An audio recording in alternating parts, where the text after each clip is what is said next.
কিভাবে গড়ে উঠেছে বাঙালি জাতি, আমাদের পূর্বপুরুষ কারা ছিল, চলো জেনে নেওয়া যাক।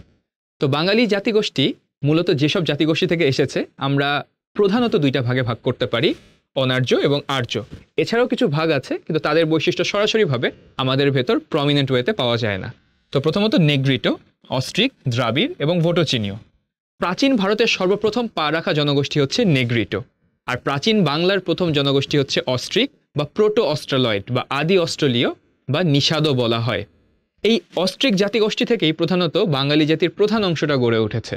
এরপরে আসে দ্রাবিড় জনগোষ্ঠী, যারা কিনা সিন্ধু সভ্যতা গড়ে তুলেছিল, যে সভ্যতায় 2000টিরও বেশি শহর ছিল, হরপ্পা মহেঞ্জোদারো তারই অংশ ছিল।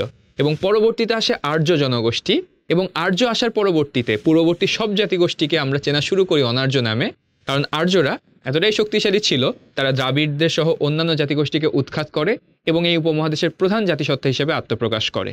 এই সব জাতিসত্তার সংকরায়নেই বাঙালি জাতি গড়ে উঠেছে, তাই আমাদেরকে বলা হয় একটা সংকর জাতি।